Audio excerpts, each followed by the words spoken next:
भारत की किसी भी हमसाये के साथ नहीं बन रही है। हमसाये तो दूर की बात, अपने अंदर के लोगों के साथ नहीं बन रही है। नरेंद्र मोदी क्या भारत के लिए वही साबित हो रहा है जो अडोल्फ हिटलर किसी जमाने में जर्मनी के लिए साबित हुआ था?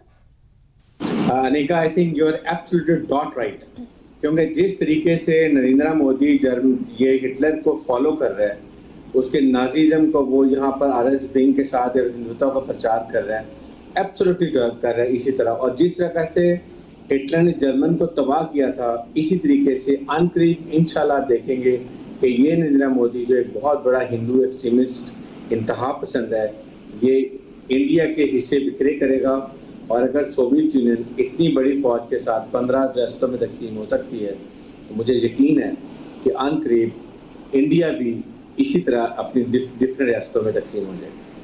Very interesting. अच्छा ब्रिगेड साहब, यहाँ security, United nation security council के किसी भी रेजोल्यूशन को ना मानने वाला कश्मीर के हवाले से वो यूनाइटेड नेशन सिक्योरिटी काउंसिल का एक टेम्पररी मेंबर बनने जा रहा है, लेकिन नरेंद्र मोदी की हुकूमत इसको एक बहुत बड़ी जीत के तौर पर सामने लेकर जाएंगी। ये 8वीं बार होगा कि Bharat United nation security council का मेंबर बनेगा टेम्पररी, लेकिन पाकिस्तान भी 7 दफा बन चुका है। ये मामला तो रोटेशन की बेसिस के ऊपर चलते रहते हैं। तो क्या ये नरेंद्र मोदी और उनका बड़ा पेड किस्म का गवर्नमेंट बैक्ड किस्म का मीडिया जो इसको बहुत बड़ी कामयाबी के तौर पर दिखाएगा, क्या वो दुरुस्त होगा?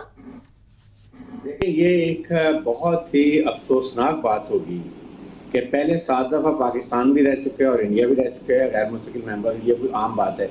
लेकिन इन स्पेशल इन्वायरमेंट्स में जब इंडिया ने यूनाइटेड नेशन की रेजोल्यूशन की धज्जियां बखेर दी, ह्यूमन राइट्स की एक वायलेशन की इंतहा कर दी, और उसके बाद जो ये CAA लेकर आया और NRC लेकर आया, फिर जो कश्मीर में 11 महीने से लॉकडाउन किया हुआ है, ये स्पेशल एनवायरनमेंट्स हैं। और ये मुहज़्ज़ब दुनिया का बहुत बड़ा एक टेस्ट होगा कि क्या वो ऐसी रियासत को और ऐसे इंतहा पसंद हिंदू हुक्मरान को क्या दुनिया में ऐसी एक आम जगह पे ले जाना चाहते हैं। इससे वो क्या मैसेज देंगे, कितने ऐसे मुल्कों को और ऐसे लोगों को जो है वो इनकरेज करेंगे कि आप जो मर्जी कर रहे हैं, यूनाइटेड नेशन के रेजोल्यूशन को ना माने, ह्यूमन राइट्स वायलेशन करें, ह्यूमन राइट वॉइस आपको कि आप ना माने। और फिर यूनाइटेड स्टेट्स के जो रिलीजन फ्रीडम का कमीशन है, उन्होंने इनके बारे में क्या रिपोर्ट्स किए। फिर यूनाइटेड नेशन के कमीशन के लोग आना चाह रहे थे कि पूरा कश्मीर जाके खुद चेक करना चाहते थे, उनको वीजा नहीं दिया।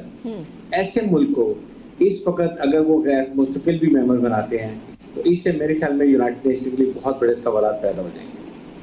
लेकिन ब्रिगेड साहब, फिर भी ये बहुत बड़ी खबर बनाकर और अपने लोगों का ध्यान बांटने की कोशिश जो नरेंद्र मोदी और उनका, जिस तरह मैंने पहले भी कहा, बैक्ड मीडिया करेगा, क्या ये वाकई में बहुत बड़ा कोई तीर मार लेगा भारत?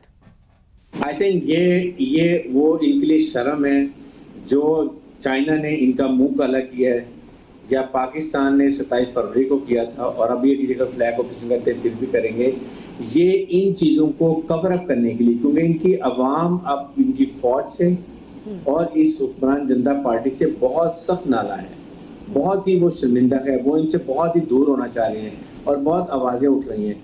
इनके पास ये बहुत बड़ा एक रास्ता होगा अवाम के अटेंशन डाइवर्ट करने के लिए कि ये इतना इसको हाई पे लेके जाएंगे कि बहुत बड़ा तीर मारे। मेरे ख्याल में इनकी शर्म का मुकाम होना चाहिए।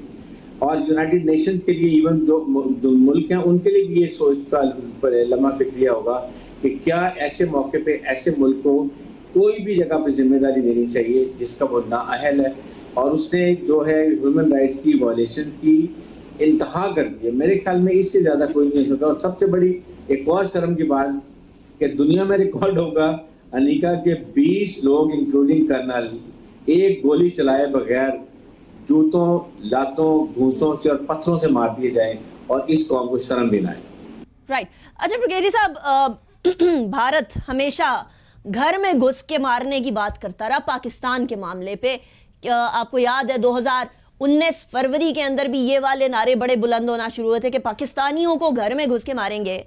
घर में आए, अपने जहाज 2 गिरवा गए, एक अभिनंदन हमें गिफ्ट कर गए, हमने वापस दे दिया कि ले उनके वालिदैन के पास वापस भेजें।